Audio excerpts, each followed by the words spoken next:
Welcome to the Tech Savvy Professor podcast, which features two faculty members who love tech and love making it part of their work. I'm Marty, a faculty member at Kent State University. And I'm Eric Perry, faculty member at Kaiser University. Caught you between a gulp of coffee, didn't I? Yeah, almost. So, one of our last shows, you were talking about Wi-Fi, and I said we ought to do a show on that. And then you informed me how fast the Wi-Fi was that you were getting in your household. And I'm like, why am I not getting Wi-Fi that fast? And so I went in and went to my provider. We're going to talk about Wi-Fi and home Wi-Fi setup today for folks who are listening. So this story has a purpose, and then Eric's going to explain it all to us. I dread changes in Wi-Fi. I dread blackouts when the power goes out and getting it back on. I have a family that's in the household that kind of depends on me. I have my work that depends on me to get it back on. So these are always high anxiety kind of issues for me. So I went on to see if I could upgrade my Wi-Fi to 1 gigabyte through. And sure enough, I could do it for 10 more bucks. So I clicked on the update thing, and then the next thing it rolled through was, oh, you're going to need a new modem and router for that. We'll send it out to you. Follow our easy instructions on how to set it up. And I was like, oh. So it came really quick. And it was, I think it was July 3rd that it arrived. And I said, no way in hell am I going to set this thing up on the 4th, because if I need tech support, I will never get it. And then I had some commitments to be on tech shows. And I said, I can't do this until the following Monday. So I started the setup on Monday. It took me a good week to get everything cleared out. And let me tell you, that link that they send you that says, here, follow the easy video instructions on how to set it up, it sends you to a page that is a commercial for all the services that you can get from this provider. So I started the setup. The setup disconnected all of my there's a 5 gigahertz band and there is a 2.4 gigahertz band. And Erica, hope you will explain this. This modem was supposed to handle both 5 and 2.4, but it would automatically step down to the products that were 2.4, but it was going to run a 5 gigahertz. And so I set it up and of course lost my security cameras, lost my lights in the house that are set up, as security lights when we're gone. They all ran on a 2.4 gigahertz, and tried as I did, I still couldn't get these things to connect to the 5 gigahertz. So I overnighted a small little Wi-Fi repeater that was supposed to repeat 5 and 2.4. And you just plug it into the wall and it picks up on the signal that's there. And then you can set up that device. And I'm figuring, this will be the solution to my problem. And it recognized the 2 gigahertz, 2.4 gigahertz, but it still would not, it would drop back to the 5.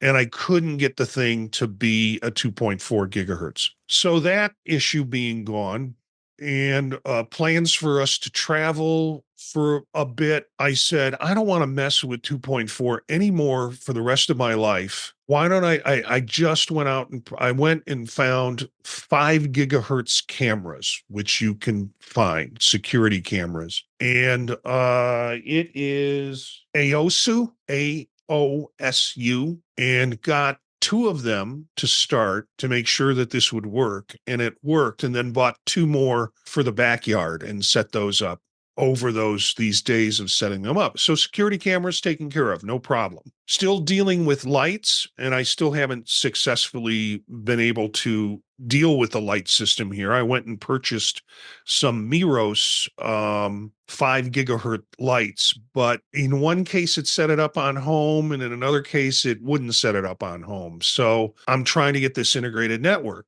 In the meantime, I was out at MacStock, which is part of the reason why it's been so long since we've done a show. And at MacStock, they did a presentation. Jeff Gamet did a presentation on Homebridge. which is supposed to be the one ring that rules them all. If you have Homebridge set up, it will just find all these different 2.4s and everything, and it will see it and zap it's there. And I got a Aquara, Aquara Homebridge, and I got the M3, which also does Matter, which is the new supposedly universal language for devices. And I figured, okay, let me plug that in and see if I can find these other items. I don't know how to do it. I've got essentially a second Wi-Fi transmitter that's running off of this. The other thing was the new router they sent me, or modem, I don't know which one, only had two external plugs, so I could plug it into instead of like four that I needed. So my printer behind me is now hardwired, so I could avoid having to deal with the Wi-Fi situation and setting it up that way. So I've had to make some adjustments. It's been hell. Now my Wi-Fi is faster, but I never want to go through this again. It can be a lot. It can be a lot switching out, especially if you've been on the same thing for a long time. And I was. So I think it's helpful to talk about just what these things are and, kind of lay the groundwork and the context for it. So the Wi-Fi band started out, where we've been is at this 2.4 for quite some time. 5.0 devices started just a few years ago. We started to see more routers include the 5 gigahertz band, and now there's actually a 6 gigahertz band that you can get, although it's not supported by very many devices. Oh, you should The not have told difference, me that. You should have not have told me there's a 6 gigahertz. Don't tell me there the new is, model just came out after I went through this hell. there is. It's gonna be a while though, and I'll explain why. So 2.4 is the connection that travels farther but not as fast. So 2.4 was preferred. Again, it can kind of penetrate walls and areas better. The 5.0 is much more limited, but much faster. So, like you were talking about, Marty, you might need a repeater or something like that somewhere else in the home because that signal strength, it just doesn't penetrate the same way a 2.4 gigahertz band does. So you have these two that provide different speeds. That you can choose from. And most devices now are moving toward the 5.0 to leverage those faster speeds. So you're going to start seeing more and more devices that only use the 5.0. And you might have some devices laying around your house that only use the 2.4. But that's kind of the shift. That's where things are moving. And to backtrack a little bit, you have two parts to your Wi-Fi system, essentially. The first is your modem, and the second is your router. Sometimes you'll get a combination unit that does both. I never suggest that you use those. They're generally what your internet service provider will give you for free. They don't seem to have, they're not high quality. So they're not going to function quite as well. So what I did when I had to switch my modem out was I said, listen, I don't want the router. I want to buy my own. And they're good with that. They'll give you just the modem, or you can deactivate the router functions within the combo units so that you can add on your own router. This means you can kind of upgrade the technology that you have. I went with a Netgear router. They're just what I'm used to. I have the interface. You can manage them through the app. I got a Nighthawk router. They run about, anywhere from $150 to $300, depending on how high end you want to go. I went with a little higher end version because most of my work that happens online. So this is where I want to spend my money. With your router too, they can last 5, 6, 7 years. My last one did. So I like the quality that Netgear gives you. And the setup, like I said, is pretty easy. And then the security functions and features, even at the kind of base, without paying for their subscription service, works really well. So you have your modem, and your modem connects to your router. Your router is responsible for managing all those connections to those devices. Your modem is what brings in and that internet signal. So your speed is really determined by these two things. First, the modem, and then your router that sends the signal out. internet service providers will limit that speed based on what you pay for. So there's often like service subscription levels that you can get. Like you were talking about, Marty, upgraded for $10, and they said, "Hey, you need better hardware, so we're going to send you something, and then you can upgrade." So there's speed tiers usually involved with that. I have the internet service that sounds like a ghostly provider. And they are very good about, I had to pick my equipment up from a local store, or wait 7 to 10 business days or Yeah. something. I wasn't going to wait that long. Can I tell you, in the middle of this, once I had gotten things going, we wound up driving around. We had to go to one place, a store, and right next to it was the provider's store. And I will bleep this part out, but I turned to Aileen and I said, I want to go in there and talk them a little bit, because I just need. So I went in and they're like, "How can we help you?" There are like four people doing nothing. Well, there was nobody else in the store. And I said, "Let me tell you, your app doesn't do what it said it should do. Here's what happened to me. This is what my week's been like." And they're like, "Oh, no, no, no, no, no. It's right there on the app." I said, "Okay, show me." And I said, "Because this is all I'm getting from your app." And then they showed me that it's oh, you'll get both bands. You get both bands. And I said, they're like, "Let me show you my home setup." I'll go into the app, into my home setup, and see how it shows you both bands and how it's available and how you can switch from one to the other. And I'm like, "Yeah, but that's not the modem I'm working with. This is the modem I'm working with. And this is the router that I'm working with." And they were like, so, I left them sufficiently confused and then walked out of the store and felt a little bit of vindication. Yeah, well, and listen, that's why I never go with, I'll use the modem they provide if it works and functions properly. Sometimes they make you do that. You have to use their equipment for the modem, but never the router. Because that's the software that you manage your devices with. And I've never had an ISP that provided good enough management of those devices across the board. I would always have some issues or some problem with something. So I suggest you get your own. Netgear isn't the only big one out there, but it's probably my favorite. I've had Um, Netgear in the past. Netgear, yeah. I get what you're saying. Plus, if I would have gotten that, I would have had more ports coming out. I would have had the choice to purchase something with more ports than what they gave me. yeah, I think mine has four available after make your initial connection. So you have four outgoing ports, and I have a couple of things just hardwired in, and it does affect your speed. I still get great speeds even in my basement on the 5.0, but all the way in the bedroom, it's probably the furthest point from where the router is. I keep things in there on the 2.4 because the signal for the 5.0 drops or it's unstable. I haven't got a repeater in there yet, which should help a little bit with the signal, but you'll be surprised at the differences between the 5.0 and 2.4 in terms of speeds, latency, lag, download time. If you're a gamer and you have to use Wi-Fi and you can't hardline in, your 5.0 is the way to go. Your older systems, even the PlayStation 4, older Xboxes, those types of things, they only operate on a 2.4. The newer systems, newer consoles operate on a 5.0 or 2.4, but 4.0 is going to give you that better latency. You don't get signal loss and those types of things with the types of speeds that you need to use for up and down.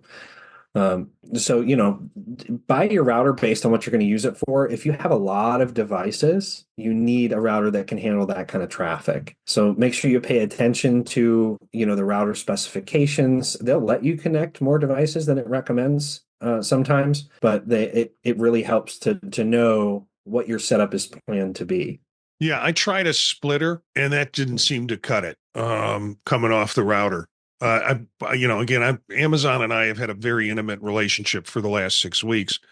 And, this stuff has come into my house and then it's been returned. But I tried the splitter option coming out of the router so I could keep my printer and in this case, it was the camera, the thing that I got, the camera setup that I got had its own sort of internal system for getting out to the cameras, has its own app. It's really, really pretty cool, but it did require a line in from the router in order to do that. Yeah, I've never had any luck with those. I've tried it.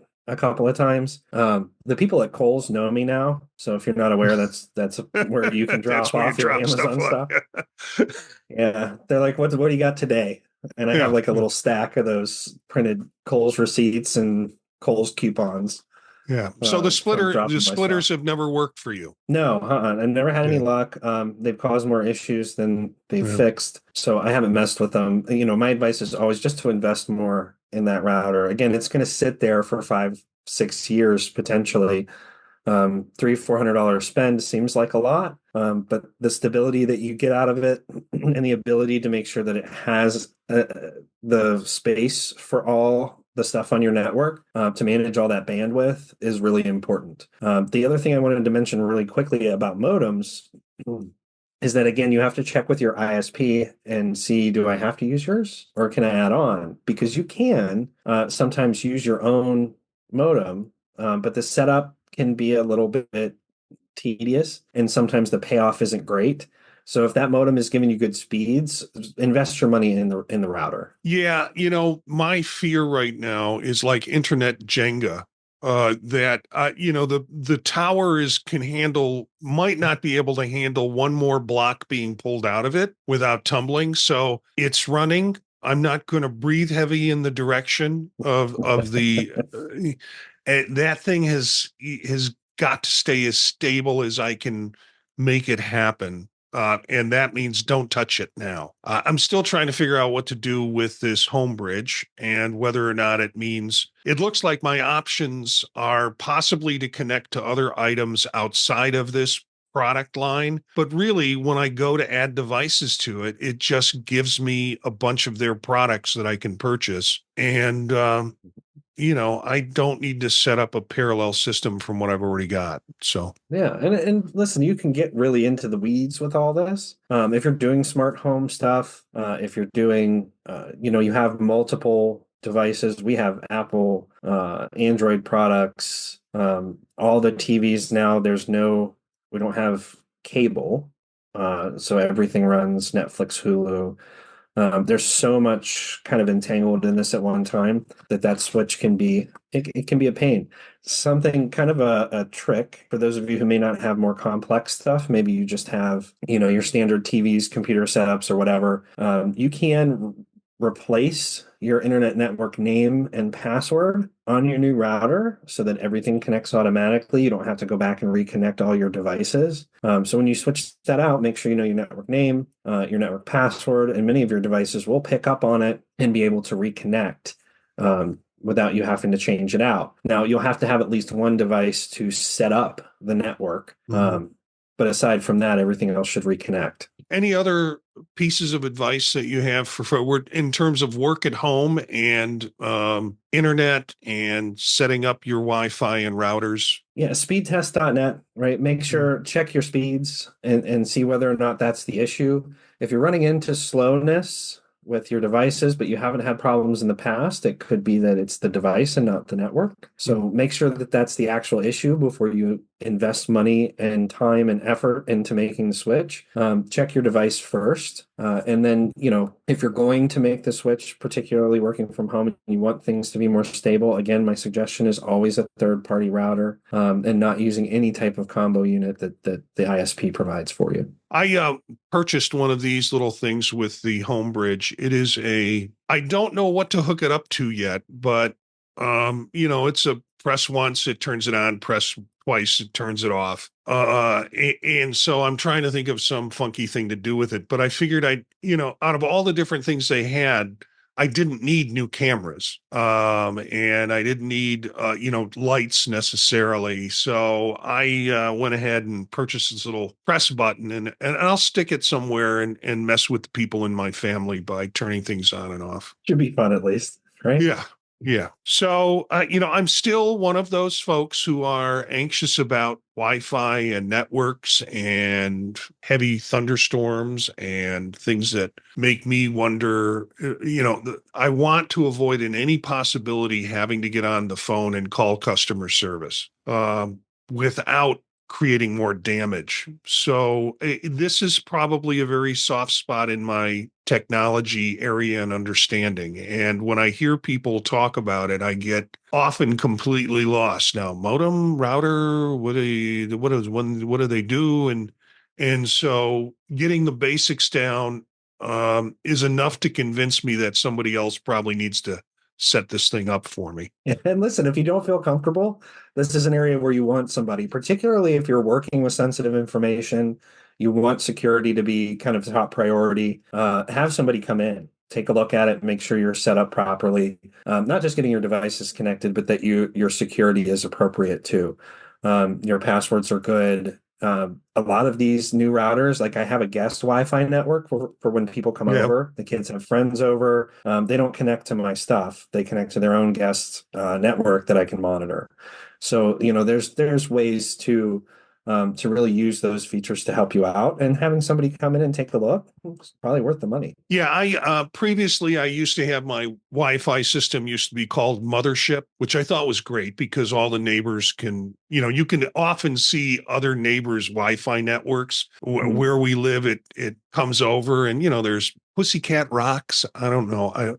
I hope it's not the old guy on the corner. But you can see all sorts of interesting names. And I thought if I put Mothership, that would be kind of, people would wonder who's connecting with the mothership. I am fearful of changing any of that. So my Wi-Fi name is a boring name, a combination of letters and numbers, and my password is a boring combination of letters and numbers that is tied to this particular router, particular Wi-Fi system. So I would love to be able to play around with it more, but again, I'm afraid of the towering Jenga of internet and the problems I could cause by playing with it. Yeah, my Wi-Fi name is pretty generic too. But I've seen some really good ones. My favorite right now is the drop it like it's hotspot.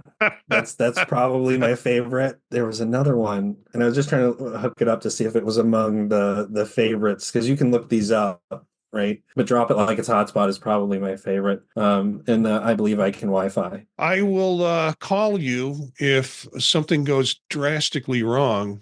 But right now, like I said, I'm not going to touch it. I'm not even going to look in its general direction. And hopefully everything will stay okay. So that's it for this episode of Tech Savvy Professor. Email us at the podtalknetwork@gmail.com, and we'll get your question if you have a question and try to answer it on a future episode. You can look for us on Spotify, TuneIn, Apple Podcasts, and all podcast servers. Our bumper music is from Philip Gross, Rast, from the Free Music Archive.